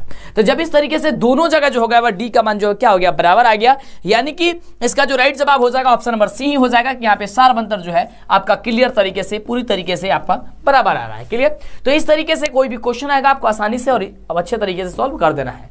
उम्मीद कर रहे हैं कि आप लोग वीडियो को लाइक कर दिए होंगे और चैनल को सब्सक्राइब कर दिए होंगे। देखिए जितने बच्चे देखते हैं ना यार, सब बच्चों लाइक करो, क्योंकि देखिए लाइक करते हैं तो मनोबल बढ़ता है, खुशी होती है, क्योंकि मेहनत का फल बस इतना ही है कि आप लाइक करें, अच्छा लगे तो हमें खुशी होती है और आगे से आपके लिए हम बेहतर से बेहतर कर पाते हैं। अगला क्वेश्चन कह रहे हैं कि मूल बिंदु का नियामक क्या होता है। मूल बिंदु का नियामक और शाम 6 बजे और 7:30 बजे 2 क्लास मत भूलिएगा, इसी चैनल पे है। चैनल को सब्सक्राइब कीजिएगा, नोटिफिकेशन मिल जाएगा। मूल बिंदु का नियामक, नियामक मतलब निर्देशांक क्या होता है इसका, तो मूल बिंदु का होता है 0,0। क्या होता है 0,0 कहां, ऑप्शन नंबर डी। ये तो सारे बच्चों को पता होनी चाहिए। चलिए अगला क्वेश्चन, अगले कुछ क्वेश्चन यूं है, बड़ा ही शानदार, बड़ा ही जबरदस्त क्वेश्चन है ये। देखिए इस तरीके का क्वेश्चन आएगा तो लॉलीपॉप क्वेश्चन है ये, काफी शानदार क्वेश्चन है। शानदार क्वेश्चन सर क्यों है, क्योंकि क्वेश्चन कुछ यूं कह रहा है कि त्रिभुज एबीसी समरूप त्रिभुज है PQR तथा QR बराबर BC है, QR/BC बराबर 2/3 दिया गया, तो एरिया ऑफ त्रिभुज PQR बराबर एरिया ऑफ त्रिभुज ABC बराबर क्या होगा। तो जब भी इस तरीके का क्वेश्चन पूछिए ऑब्जेक्टिव में, तो सब्जेक्टिव में तो इसे सॉल्व करना पड़ेगा, लेकिन ऑब्जेक्टिव में क्लियर आप क्या कीजिएगा, दोनों का स्क्वायर कर दीजिएगा। 2 का स्क्वायर हो जाएगा 4 और 3 का स्क्वायर हो जाएगा 9, 4/9 आपका आंसर हो जाएगा, जो कि ऑप्शन नंबर ए में दिया गया। क्लियर, बस इतना सिंपल क्वेश्चन है, इतना सिंपल तरीके से आपको इसको बना देना है। अगला प्रश्न क्या कह रहा है, अगला प्रश्न कुछ यूं है, चित्र वाला क्वेश्चन है। जैसे ही चित्र वाला क्वेश्चन आता है बच्चे कहते हैं अरे बाप रे बाप ये कैसे बनेगा। हम कहते हैं कि चित्र वाला क्वेश्चन ही सबसे आसान क्वेश्चन होता है, क्योंकि चित्र के माध्यम से तुरंत बन जाता है। देखिए कैसे कह रहा है कि दी गई आकृति एक्स में, हम भी जब पढ़ते थे और आप ही की तरह थे, तब हम जैसे ही चित्र वाला क्वेश्चन आता था, त्रिकोणमिति वाला क्वेश्चन आता था, तो बड़ा त्रिकोणमिति तो वैसे हमको समझ में आता था, लेकिन चित्र वाला त्रिभुज वाला जो क्वेश्चन आता था ना, हम कंफ्यूज हो जाते थे, उसको वैसे ही पहले ही छोड़ देते थे, इग्नोर कर देते कि इसको संचित में बैठ करके, यानी कि शांत में बैठ करके इसको अच्छे से बनाएंगे तब समझेंगे, क्योंकि क्वेश्चन में बड़ा कठिन लगता था। बाद में पता चला कि सबसे आसान और सबसे ईजी यही होता है, ठीक ना, केवल फिगर समझिएगा आंसर बन जाएगा। देखिए कैसे कह रहा है कि दी गई आकृति में एक्स का मान बताइए, एक्स कहाँ है, यहाँ है। क्लियर, अब देखो ध्यान से, ये एक त्रिभुज बना है, ये त्रिभुज में कोण P का मान दे दिया है, कोण Q का मान दे दिया है, तो यहां का मान R का पहले मान निकाल लो। तो R का मान कैसे निकलेगा, आप सभी जानते हैं कि एक त्रिभुज बनाया है, तो त्रिभुज के अंतःकोणों का योगफल जो होता है कितना होता है, 180 डिग्री होता है, यानी कि 2 को मान दे दिया। यानी कहने का मतलब क्या कि कोण P प्लस कोण Q प्लस कोण R बराबर 180 डिग्री होना चाहिए, त्रिभुज बन रहा है तो। क्लियर, अब यहां देखिएगा कोण P का वैल्यू 60 दे दिया गया, 60 प्लस कोण Q का वैल्यू 50 दे दिया गया, प्लस कोण R नहीं दिया गया है, कोण R को कोण R रहने देते हैं, 180 डिग्री कर देते हैं। 60 और 50 कितना होता है, कहेगा सर 110 होता है, प्लस कोण R बराबर हो जाएगा 180 डिग्री। अब कोण R बराबर क्या निकल जाएगा सर, तो 180 में से घटा दो 110 को, 110 को हटाए कितना होगा सर, कोण R बराबर, तो इसलिए कोण R बराबर हो जाएगा 70 डिग्री। 180 में से घटाए कितना होगा 70 डिग्री, ये निकल गया 70 डिग्री। क्लियर, अब कहेगा सर ये थोड़ी ना निकाला था तो ये तो आपने निकाल दिया ये, तो हम कहेंगे बाबू जब तक ये नहीं निकलेगा तब तक ये नहीं निकलेगा। अब देखिए आसान तरीके से निकल गया है। आप सभी जानते हैं कि शीर्षा विभिमुख कोण से जो मान इसका होता है उसी का मान यही हो जाता है, यानी कि 60 अगर 70 ये दिया 70 ये भी हो जाएगा, यानी ऑप्शन कहाँ है 70 डिग्री, ऑप्शन नंबर सी में है। शीर्षा विभिमुख कोण कहता है कि इसके आमने सामने की भुजा ये कोण का मान जो का आपस में बराबर होता है, यानी कि इसके सामने की इसके सामने की। क्लियर, अगर यहाँ 70 रहता तो ये हो जाता है, ये 70 है तो ये 70 हो गया। ठीक है, चलो अगला क्वेश्चन समझ ना कितना आसान होता है।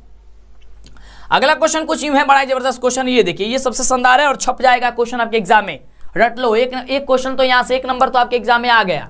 करेंगे बिंदु R 0,6 और S 8,0 को मिलाने वाले रेखाखंड के मध्य बिंदु का नियामक क्या होगा। मध्य बिंदु का नियामक, तो मध्य बिंदु का नियामक ज्ञात करने के लिए कुछ नहीं करना है, इसमें का पहला पद अंक और इसमें का पहला अंक जोड़ के 2 से भाग दे दो, तो 0 आप +8 में भाग दो 2 से, तो 8/2 यानी हो जाएगा कितना 4। फिर इसका पहला, इसका अंतिम और इसका अंतिम में भाग दे के 2 जोड़ के 2 से भाग दे दो, तो इसमें 6 आप +0/2 क्या हो जाएगा 6/2 हो जाएगा कितना 3। यानी कि आंसर क्या आ गया 4/3। 4/3 कहाँ है 4/3 ऑप्शन नंबर देखो डी में है। तो क्लियर, इस तरीके से आपका आंसर निकल कर चला आएगा, काफी आसान तरीके से, समझिए। चलिए अगला क्वेश्चन। अगला क्वेश्चन कुछ यूं है, कह रहा है क्वेश्चन कि बिंदु 4,6 और 8,2 के बीच की दूरी क्या होगी। तो दूरी के लिए आपको हमने बताया था कि √x2 - x1 का whole square plus y2 - y1 के होल स्क्वायर। यानी कहने का मतलब यह है कि दूसरा देखो x2 - x1, x2 ये है और x1 ये है, यानी 8 में से 4 घटेगा कितना बचेगा 4 का स्क्वायर कर दो 16।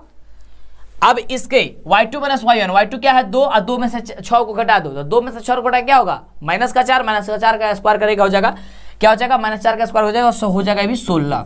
माइनस का स्क्वायर कीजिएगा तो प्लस में हो जाएगा, 2 बार गुणा कीजिएगा 16 हो जाएगा। 16 कितना आ गया 32, कितना हो गया 32। अब 32 को केवल तोड़ दो, तो तोड़ने के लिए सर कैसे किया जाता है वो भी बता दीजिए, क्योंकि थोड़ा सा आप समझा देते हैं तो अच्छा समझ में आता है। चलो तो 32 को 2 से कटाओगे कितना होगा 16, 2 से कटाओगे कितना हो जाएगा 8, 2 से कटाओगे कितना होगा 4, 2 से कटाओगे कितना होगा 2, 2 से कटाओगे कितना होगा 2, ठीक है ना। यानी कि आप 32 के बदले आप लिख सकते हैं 1 2 3 4 5, 2 गुने 2 गुने 2 गुने 2 गुने 2, 1 2 3 4 5। अब आप सभी जानते हैं कि रूट में से 2 में से को बाहर जाता है, तो 2 में से को बाहर जाएगा 2 और फिर 2 में से को बाहर जाएगा 2, 2 दूनी 4 और √2, यानी कि 4√2 आंसर हो जाएगा। कहां पे है ऑप्शन नंबर हो जाएगा ए नंबर में। क्लियर, ठीक ना। 4 चौका 16, 16 दूनी 32 आ गया ना। क्लियर। तो इस तरीके से बाबू किसी भी क्वेश्चन को आप सॉल्व कर सकते हैं और शानदार तरीके से रिजल्ट ला सकते हैं।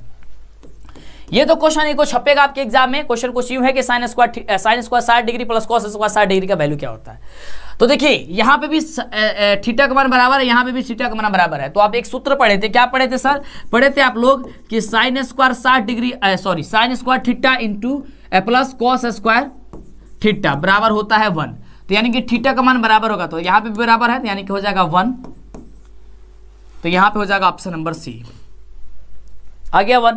तो इस तरीके से किसी भी क्वेश्चन को आप शानदार तरीके से पढ़ सकते हैं, समझ सकते हैं, और आपको पता है कि आपको वही सारी चीजें पढ़ाई जाती है जो एग्जाम में टकराए, और समय काफी कम है क्योंकि अब सिक्का उछल चुका है मेरे प्यारे साथियों। अब हेड भी आपका होगा और टेल भी आपका होगा, आपके अंदर खून नहीं जुनून दौड़ना चाहिए। ओके मेरे शेर, चलिए आगे बात करें अगले क्वेश्चन की ओर। और अगला क्वेश्चन हम सभी के देखते हैं क्या कह रहा है, और क्वेश्चन कुछ यूं है आपके इस प्रकार, ठीक है ना। चलिए कह रहा है कि यदि रैखिक समीकरणों का युग्म संगत हो तो रेखाएं कैसी होती है। ये तो सबसे जबरदस्त क्वेश्चन है और काफी लाजवाब क्वेश्चन है। इस तरीके का क्वेश्चन का इस तरीके से ऐसे ही क्वेश्चन आपके एग्जाम में पूछेगा, आपको सोचना समझना नहीं है, आपको जो याद होगा वही से आपको ध्यानपूर्वक इसको टिक करना है, ठीक ना। हाँ बिल्कुल बाबू, बिल्कुल बिल्कुल बिल्कुल शेयर कर दियो, क्या बात है, बहुत बढ़िया। चलो तो जब भी ऐसी यदि क्या कर रहा है संगत हो, तो संगत होगा तो उसकी रेखाएं होंगी प्रतिच्छेदी या संपाती होगी। कैसी होगी, प्रतिच्छेदी होगी या फिर संपाती होगी। क्लियर, समझे आप इतना, बिल्कुल समझ गए होंगे। आगे बात करें अगले क्वेश्चन की, बिल्कुल बात करते हैं अगले क्वेश्चन की। अगला कुछ क्वेश्चन ये है कि बिंदु -6 का माप -5/2 किस पाद में है। पाद का मतलब आपको समझाए थे इसके पहले वाले वीडियो में भी, पाद का मतलब चतुर्थांश होता है, और आपको बेहतर तरीके से समझाए थे मेरे से। अब सिक्का उछल चुका है, हेड भी आपका होगा और टेल भी आपका होगा। एकदम कमर कस कर रखिए, पेपर की खोपड़ी में आपको छेद अवश्य करना है, और सारा वीडियो देख लीजिएगा, दिक्कत नहीं होगा। कुछ भी नहीं पढ़े हैं तो भी ये गारंटी है। कह रहा है देखिए आपको बताए थे, ये पहला चतुर्थांश होता है, कोऑर्डिनेट होता है, ये दूसरा होता है चतुर्थांश, ये तृतीय चतुर्थांश होता है चतुर्थ चतुर्थांश। इस पहले चतुर्थांश में दोनों संख्याएं प्लस में होती है, द्वितीय चतुर्थांश में पहला संख्या माइनस दूसरा प्लस में होती है, तीसरा चतुर्थांश में दोनों संख्याएं माइनस में होती है, चतुर्थ चतुर्थांश में एक संख्या प्लस में होती है दूसरा माइनस में होती है। इसका कहीं स्क्रीनशॉट ले लो और याद कर लो, दिमाग में बैठा लो।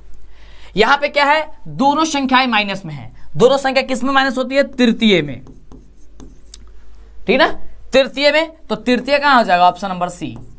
क्लियर। तो इस तरीके से आप क्वेश्चन को आसानी से सॉल्व कर सकते हैं और समझा सकते हैं, बतला सकते हैं। क्लियर।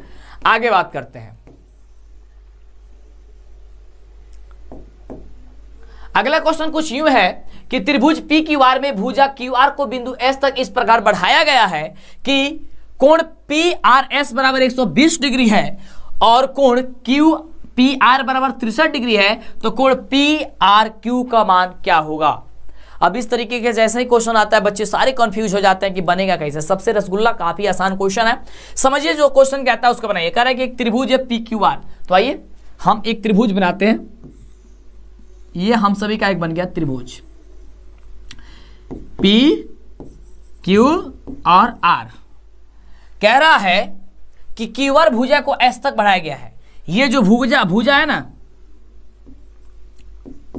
ये जो भुजा है इसको एस तक बढ़ाया गया है, यहां मान लेते हैं हम लोग एस। क्लियर। अब कह रहा है कि कोण पी आर एस, देखो पी आर एस यानी ये वाला कोण बराबर दिया है 120 डिग्री। क्लियर से समझिएगा, चित्र को केवल समझिएगा, आंसर आ जाएगा। उसके बाद कह रहा है कि कोण क्यू पी आर बराबर 63, कोण क्यू पी और आर यानी ये कितना है बाबू 63 है, समझे। तो कह रहा है कि कोण पी क्यू आर यानी ये वाला पूछ रहा है। क्लियर। अब आप सर कैसे बनाइएगा इसको, तो देखिए बाबू कैसे बनाएंगे हम और आप भी कैसे बनाइएगा इसको। ये देखिए ये एस तक बढ़ाया गया है, यानी कहने का मतलब हो गया कि ये एक सरल रेखा हो गया। सरल रेखा में एक का कोण 120 हो गया और दूसरा कोण तब कितना होगा, तो आप सभी जानते हैं कि एक सरल रेखा पर 180 डिग्री का कोण बनता है। तो ये 120 दे दिया गया है, कितना और कमी है, कहेगा सर 60 गो, बिल्कुल। तो यहां लिख दो 60 गो, यानी कि इसका वैल्यू कितना ले गया 60 गो। 60 को 120 को कितना हो गया 180 गो, ठीक है। अब चलिए जब 180 गो आपका हो गया, यानी कि आप देखिए इसका भी मान पता चल गया, इसका भी कोण का मान पता चल गया। ये त्रिभुज का केवल इसका बनाना है।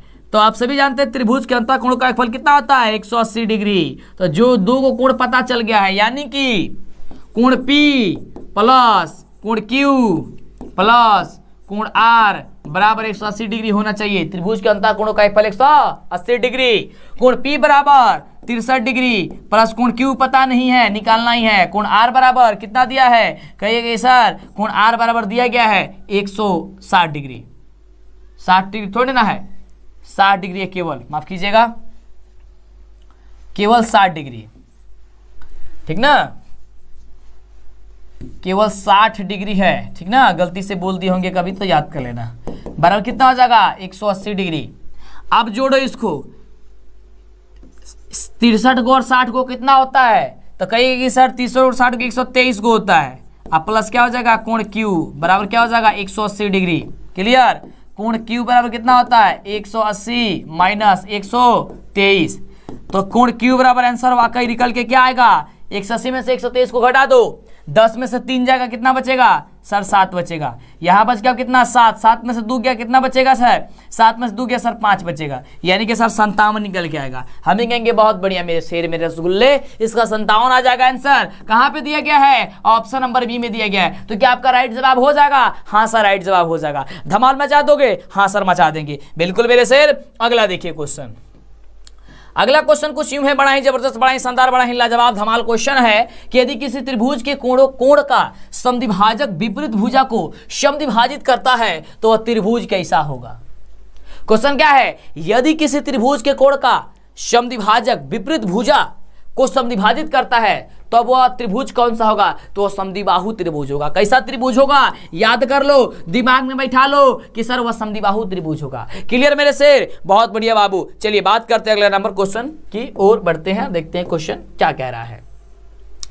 बड़ा बढ़िया क्वेश्चन बटे और क्वेश्चन कुछ कह रहा बटे कि त्रिभुज एबीसी में, वही बार से भोजपुरी ना बोलते नहीं आता, तू कह दिला भोजपुरी नहीं बोल रहे सर, तो बाबू भोजपुरी भी बोल रहा था नहीं चला। क्वेश्चन कुछ यूं बटे, करल व क्वेश्चन कि त्रिभुज एबीसी में डीई समानांतर बीसी है तथा एडी बट्टे डीबी है बराबर 2/3 है, तो एई बट्टा ईसी का मान बताओ। देखिए सबसे पहले इसको चित्र के माध्यम से समझाते हैं, ये चित्र बनाते हैं आपको ताकि सारी चीज क्लियर होती चले जाए। इसको मान लेते हैं ए, इसको मान लेते हैं बी और इसको मान लेते हैं सी। कह रहे इसके समानांतर एक है डीई, ये क्या है बराबर है, और एडी बट्टा बीडी यानी कि एडी 2 है ये 3। तो थेल्स परिमेय जानते हो, थेल्स परिमेय थेल्स का विलोम वो कहता है जब ये बराबर है तो ये भी होगा बराबर, यानी कि ए बटा ईसी यानी क्या हो जाएगा 2/3 होगा ना शायद, है ना। 2/3 कहाँ पे दिया गया है, अरे भक्ता क्यों है बाबू, तो क्या हो जाएगा बी नंबर। क्लियर। अगले प्रश्न की बात करें, कह रहा त्रिभुज, कह रहा कि यदि त्रिभुज एबीसी तथा डीईएफ में एडी बट्टे डीई बड़ा बट्टे बीसी बट्टा एफडी हो, दोनों समरूप हो, तब कोण उनका मान क्या होगा मेरे शेर। तो देखो इसके लिए भी एक चित्र, दो चित्र बनाओ। इसमें एक त्रिभुज बनाते हैं यहां, इसको कहते हैं एबीसी, और इसको बनाते हैं त्रिभुज मेरे शेर मेरे रसगुल्ले, यहां पे करते हैं इसको त्रिभुज डीईएफ। क्लियर। अब कह रहा है कि ए बी बट्टे डीई, ए बी बट्टे डीई इसके ये बीसी बटा एफ डी, बीसी बटा एफ डी, एफ डी किधर है, एफ डी, एफ और डी है यानी ए है, ठीक ना।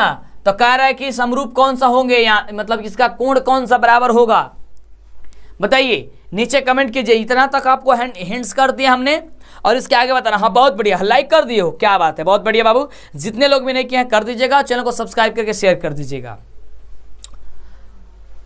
तो इसका कोण बी बराबर कोण ई होना चाहिए ना, बिल्कुल ऑप्शन नंबर इसका बी होगा ना।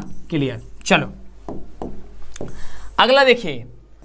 अब देखिए ये भी त्रिभुज वाला क्वेश्चन, ये चित्र वाला क्वेश्चन आ गया। आप कहेंगे सर चित्र वाला क्वेश्चन आता कंफ्यूज हो जाते हैं हम लोग। हम कहेंगे नहीं बाबू कंफ्यूज नहीं होना है, क्योंकि आप डीएलएस एजुकेशन के छात्र हैं, मंटू सर का छात्र हैं, तो आप ध्यानपूर्वक देखिए, समझिए, और इसी तरीके का क्वेश्चन तो आप धमाल मचाइएगा। इसमें तो किसी प्रकार की दिक्कत ही नहीं होने वाली है। क्वेश्चन कह रहा है कि दी गई आकृति में क्या है, आकृति यहाँ पे दिया गया है, कह रहा है कि पी क्यू ओ केंद्र वाले वृत्त की स्पर्श रेखा है। यदि ओ क्यू किधर है जी, ओ और क्यू बराबर 3 सेंटीमीटर दिया गया है, ध्यान देंगे कितना है, ये आपका 3 सेंटीमीटर है। तो पी और क्यू यानी कि ये वाला 4 है, लिख दो इसको 4 सेंटीमीटर है। तो कह रहा है कि ओपी बताओ, यानी कि ये दूरी बताओ, ये बताओ ये क्या होगा। तो कैसे बनाइएगा मेरे बाबू, देखिए आप देख रहे हैं कि स्पर्श कर रही है, तो आप सभी जानते हैं जब स्पर्श करती है तो यहाँ पे 90 डिग्री का कोण बन जाता है।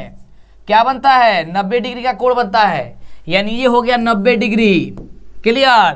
तो जब ये हो गया 90 डिग्री यानी कौन सा त्रिभुज बन गया, तब आप समकोण त्रिभुज बन गया। और समकोण त्रिभुज जब बन गया तो यहाँ पे देख रहे हैं कि लंब दिया है 3, आधार दिया है 4, तो कर्ण निकाल देना है। कितना इजी है सर, कहेगा हाँ सर ये तो बहुत इजी है। तो कर्ण निकालिए, कर्ण बराबर क्या होता है, लंब अंडर रूट लंब स्क्वायर प्लस आधार स्क्वायर, लंब का स्क्वायर कितना 3 त्रिका 9 और आधार स्क्वायर यानी 4 चौका 16, 16 9 का बाबू कब होता है 25 को, 25 को में से रूट बाहर कीजिए कितना हो जाएगा 5, ये निकल गया 5। लो क्लियर बाबू।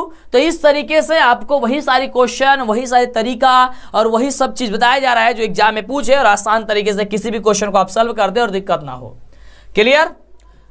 चलिए अगले प्रश्न की बात करते हो। तो क्या आप सभी तैयार हैं ना डेली क्लास लेने के लिए। कब क्लास चलता है बाबू, शाम 6 बजे, शाम 6 बजे से आइए। भले ही कभी कभी हो जाता है 5-10 मिनट लेट हो जाते हैं हम, तो उससे आपको टेंशन नहीं लेना है, क्योंकि कुछ काम फिर दिक्कत है, लेकिन कोशिश करते हैं हम आपकी तैयारी जबरदस्त तो हो, समय पे ही हो, ठीक है। तो समय पे होता भी है।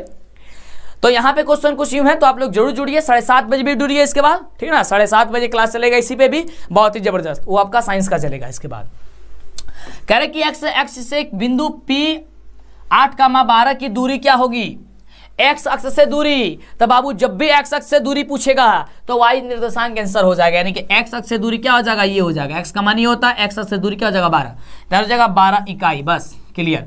अगर पूछता कि सर वाई अक्ष से दूरी क्या होगी, तो वाई से यहाँ पे कर देते, यहाँ पे 8 हो जाता। क्लियर बाबू, बहुत बढ़िया बाबू। चलो अगला क्वेश्चन देखिए। मैथ में एकदम 100 पे 100 फोड़ना है एकदम बाबू। अब से का उछल चुका है, हेड भी आपका होगा और टेल भी आपका होगा मेरे शेर। चलिए अगले प्रश्न की बात करते हैं। अगला क्वेश्चन कुछ यूं है कि वृत्त के किसी बिंदु पर खींची गई स्पर्श रेखा और उस बिंदु से जाने वाली त्रिज्या के बीच का कोण कितना होता है। बड़ा बढ़िया क्वेश्चन है, चित्र के माध्यम से भी समझा देते हैं। कह रहे कि किसी वृत्त खींची गई स्पर्श रेखा, तो चलो एक वृत्त बना देते हैं, एक वृत्त बना दिए। कह रहा है कि वृत्त के किसी बिंदु पर खींची गई स्पर्श रेखा उस बिंदु से जाने वाली त्रिज्या के बीच का कोण, अरे बाबू तो 90 डिग्री होगा। कैसा होगा, 90 डिग्री होगा। क्या हो जाएगा, सी नंबर। क्लियर। चलो अगला देखिए। अगला क्वेश्चन कुछ यूं है, देखो ये भी चित्र वाला क्वेश्चन आ गया, और ऊपर जाइए, यहां हटो तुम। चले अगला कह रहा है कि दी गई आकृति में टीपी तथा टी क्यू दो स्पर्श रेखाएं ओ केंद्र वाले वृत्त पर इस प्रकार है कि कोण पी टी क्यू यानी ये वाला कोण 50 डिग्री है। चलो ये है 50 डिग्री।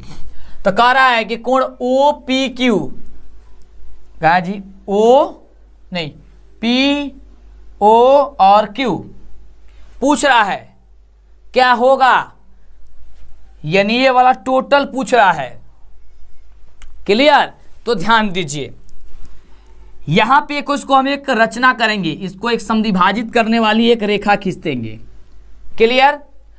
तो जब हम इसे खींचेंगे तो ये दो बराबर भागों में बट जाएगा, यानी कि ऊपर वाला 25 हो यहां से देखो ये आपका 25 हो गया, 50 था ये भी आपका 25 हो गया, 25 हो जाएगा।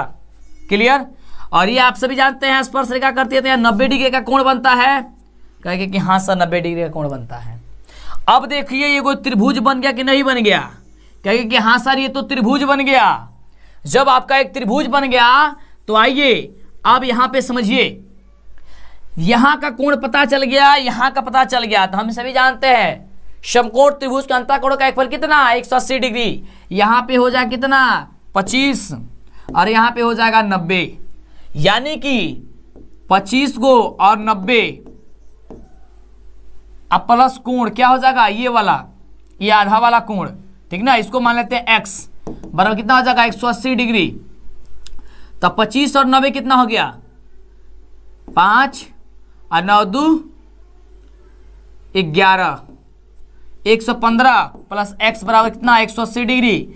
x बराबर कितना हो गया 180 में से घटा दो कितना 115, कितना घटाइएगा 115 घटाइएगा, ठीक ना। चाहिए 10 में से 5 घटेगा 5, यहाँ पर कितना 7, 7 में से 1 घटा कितना 6, ये 1 का 1 यानी कि 65 डिग्री। ये ऊपर वाला मान निकला है बाबू 65, पूछ रहा है डबल यानी कि पूरा मान। तो जब ये आधा निकल गया 65 तो आधा दूनी कितना, मैंने आधा को दुगुना कीजिएगा तभी होगा, यानी कि 65 दूनी 130, यानी आंसर कितना 130 कहां पे है ऑप्शन नंबर ए में है। तो इस तरीके से आप किसी भी क्वेश्चन को आसान भाषा में आसान तरीके से समझ जाइएगा मेरे शेर। तो बिल्कुल तो पूरे एकदम जोश और पूरे उमंग और पूरे एकदम मतलब जबरदस्त तरीके से तैयारी कीजिए। कोई दिक्कत होता है हम आपके साथ हैं और आपके मन के बातों को आप हमसे जरूर शेयर कीजिए। क्या आपको दिक्कत हो रही है, जब तक आप हमें नहीं बताइएगा कि सर दिक्कत ये चीज हो रही है, यहाँ चीज हो रही है, तब तक हम कैसे सुधारेंगे। क्लियर? तो आपको हम कोशिश करेंगे जितना जल्दी हो सकता है उसको सुधारें, आपकी जो भी समस्या है उसको हम दूर करें। अगला कह रहा है कि दिए गए समकोण त्रिभुज पी क्यू आर में कोण पी आर क्यू बराबर थीटा है, पी क्यू बराबर 3 सेंटीमीटर है, पी आर बराबर 6 सेंटीमीटर है, तो थीटा का मान क्या होगा। अच्छा दिए गए समकोण त्रिभुज में समकोण त्रिभुज दिया गया है, देखो यहां पे है, क्वेश्चन पढ़ लिए हो, यहां पे थीटा का मान बताना है। तो बाबू ऐसा ही पता चल जा रहा है, या तो देखो इसको दो गो तरीका है, या ऐसा ही आपको दिख भी रहा है। ये जब 90 डिग्री हो गया तो इसका मान और इसका मान बराबर होगा किसके 90 के, तभी जाके 180 होगा। तो क्या होगा, तो सबसे पहले तो यहां पे देखिए लंब और कर्ण दिया गया, आधार ज्ञात करो। तो आधार ज्ञात करने के लिए बाबू होता है कर्ण स्क्वायर में लंब स्क्वायर, 6 का 36 और माइनस 3 3 का 9, कितना हो जाएगा 36 में से 9 घटाओ, बिल्कुल। तो उसके बाद से घटाओगे तो ये पाइथागोरस के लागू होगा, या फिर आप ऐसे भी कह सकते हो, देखो इसको दो तरीके, को ये आसानी तरीके से बना दो। जब यहाँ पे 90 है और यहाँ पे कुछ नहीं है तो दोनों को x मानो, यहाँ पे भी x इसको भी x, तो क्या हो जाएगा 90 प्लस x बराबर 180 डिग्री होगा। तो 90 प्लस 2x बराबर कितना होगा 180 डिग्री होगा। अब 2x बराबर क्या हो जाएगा 180 में से घटा दो 90 डिग्री, तो 2x बराबर हो जाएगा 90 डिग्री। x बराबर क्या हो जाएगा 90/2 यानी 45। तो यहाँ पे भी 45x का मान, यहाँ पे भी 45x का मान, तो यहाँ से ही पूछ रहा था। तो 45 हो गया आंसर। ज्यादा माथा पीछे दिमाग लगाएंगे कोई जरूरत नहीं है, 45 हो जाएगा। कहाँ पे ऑप्शन है, इधर आइए, यहाँ पे है बाबू 45। क्लियर?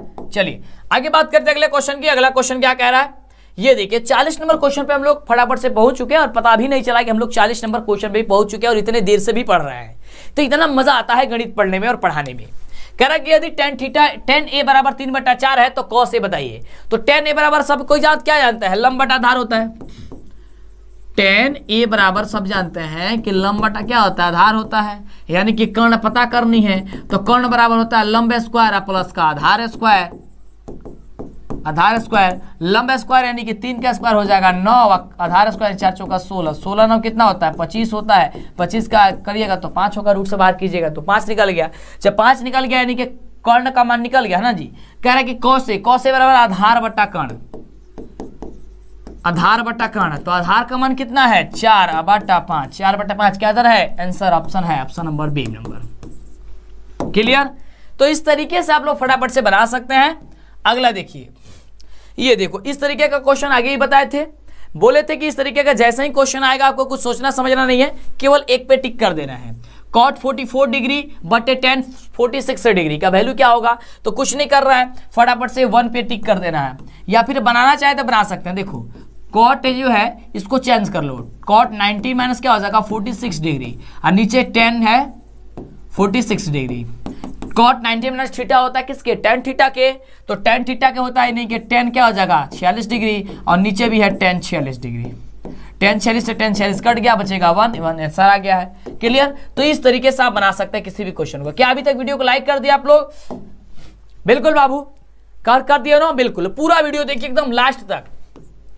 कह रहे निम्नलिखित में से किसका मान सबसे अधिक होता है, तो सबसे अधिक मान 10 में का ये 1 होता है। 1 इसमें किसका मान है, तो क्या सर tan 45 का मान 1 होता है। तो जब 1 होता है 1 यही सबसे ज्यादा मान हो जाएगा, एक से ज्यादा इसमें किसी का और का मान है नहीं। ऑप्शन क्या हो जाएगा ए नंबर हो जाएगा। अगला नंबर हम सभी का क्वेश्चन कह रहा है कि यदि एक वृत्त की परिधि 88 सेंटीमीटर है तो उसकी त्रिज्या क्या होगी। अब देखो जैसे इस तरीके का क्वेश्चन छपेगा आपके एग्जाम में तो कैसे बनाना है। कह रहा है वृत्त की परिधि बराबर होता है 2πr बराबर दिया कितना 88।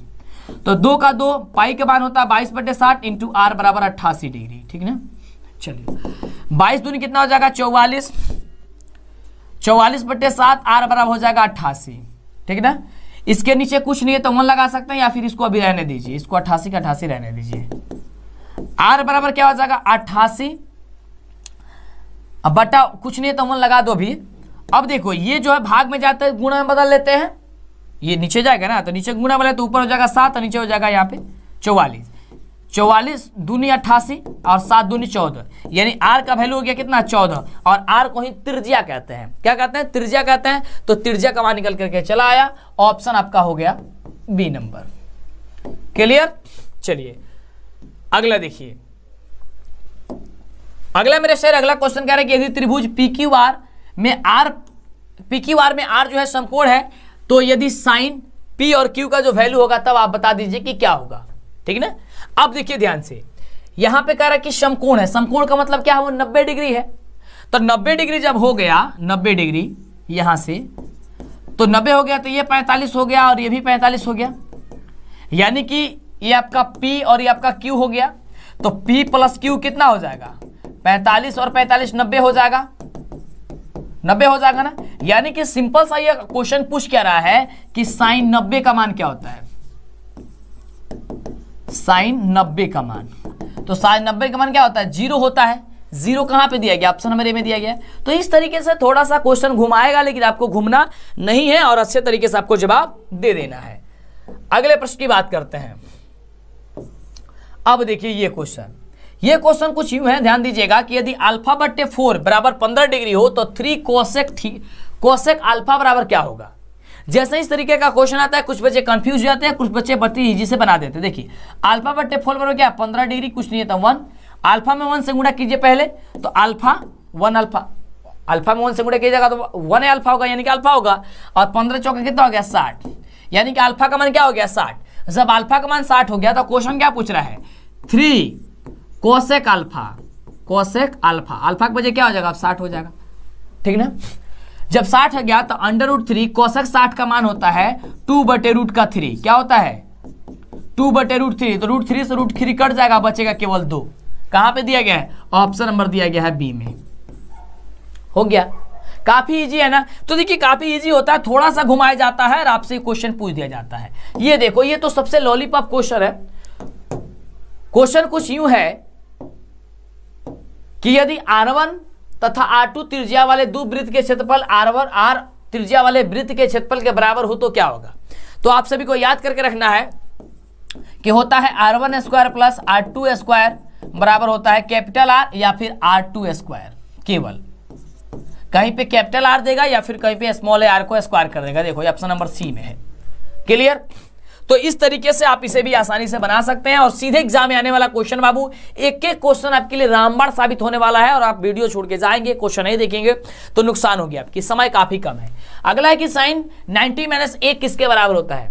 तो साइन 90 माइनस ए होता है कॉस के बराबर। तो कॉस क्या है, तो कॉस ए ऑप्शन दिया गया है डी नंबर में, तो डी नंबर आपका राइट जवाब हो जाएगा।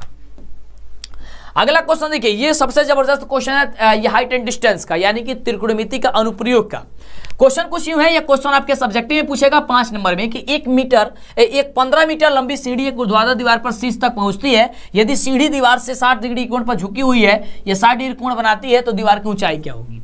यानी क्वेश्चन कुछ यूं है कि दीवार इस प्रकार से है, दीवार इस प्रकार से जो जमीन पर इस तरीके से खड़ी है और यहाँ पे सीढ़ी लगा हुआ है, ये आपका हो गया सीढ़ी, ठीक ना, ये आपका सीढ़ी बन गया, ठीक ना। इस पे चढ़ के जाना कहाँ, ऊपर। चलो कह रहा है कि इसकी जो लंबाई है वो 15 है, ठीक ना, और यदि सीढ़ी की दीवार जो है वो 60 डिग्री का कोण बनाती है, इसका कितना 60 डिग्री का, इसको दर्शा लो ए बी सी। तो कह रहा है इसकी ऊंचाई, यानी कि ये मान बताइए। तो ये मान बताइए कि नहीं कि किसके, लंब और कर्ण की बात की जा रही है। तो लंब और कर्ण किस में होता है, साइन में होता है, तो हो जाएगा साइन 60 डिग्री, साइन 60, साइन 60 पर क्या होगा 15 बट्टे ये लंब बटा, यानी कि ए बी बटा कर्ण, कर्ण का मान क्या है बी सी। क्लियर। अब हमें ये बताइए कि सर साइन 60 का वैल्यू कितना होता है। हाँ, साइन 60 का वैल्यू कितना होता है आपको बताना है, और जैसे ही आप बना दीजिएगा तो आपका निकल करके चला आएगा। बिल्कुल क्या बात है। देखिए, हाँ देखो, कमेंट करते रहना, और जब कमेंट कीजिएगा ना तो जो पता आपको नहीं होगी उसका मान आप बढ़िया तरीके से, आसान तरीके से बना दीजिएगा। हाँ बिल्कुल। तो साइन 60 का मान कितना होता है जी, तो √3/2 होता है, √3/2 बराबर ए बी का मान निकालना ही है, निकाल देते हैं। बी सी का मान क्या है, सॉरी बी सी लिख दिया है यहाँ पे जी, ए सी होगा, सॉरी माफ कीजिएगा। तो क्या हो जाएगा यहाँ पे 15। अब देखिए ए बी में 2 से गुणे की जगह हो जाएगा 2ab बराबर हो जाएगा 15√3। तो इसलिए ए बी बराबर क्या होगा, ए बी बराबर तब क्या होगा 15√3/2, ठीक ना। तो 15√3/2 देखिए ऑप्शन कहीं है, नहीं है, इसको कटा दीजिए तो लगभग एप्रोक्स 7.5 के एप्रोक्स आएगा, यानी कि ऑप्शन हो जाएगा बी नंबर। 15 में कटाइए 2 से तो 7 दूनी 14 और पॉइंट में कुछ आएगा फिर यहाँ पे, यानी कि अप्रोक्स जो है 7.5 के बराबर आएगा। ऑप्शन क्या हो जाएगा बी नंबर। रूट में दिया होता तो क्लियर हो जाता, लेकिन वो पॉइंट में दे दिया है, यानी कि उसको कटा दिया है। ये देखिए अगला क्वेश्चन काफी जबरदस्त क्वेश्चन है कि cot 1 degree into cot 89 degree का वैल्यू क्या होगा। 1 डिग्री इंटू cot 89 डिग्री का मान क्या होगा।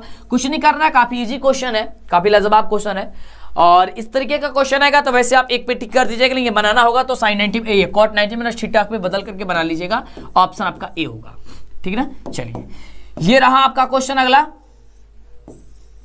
और क्वेश्चन काफी लाजवाब क्वेश्चन है कि आर त्रिज्या वाले गोला के संपूर्ण पृष्ठ क्षेत्रफल क्या होता है। ये सबसे आसान क्वेश्चन है। आर त्रिज्या वाले गोला के संपूर्ण पृष्ठफल होता है 4πr²। 4πr² कहाँ दिया है, ऑप्शन नंबर डी में। तो इस तरीके से आपका आंसर जो होगा आपका डी नंबर हो जाएगा।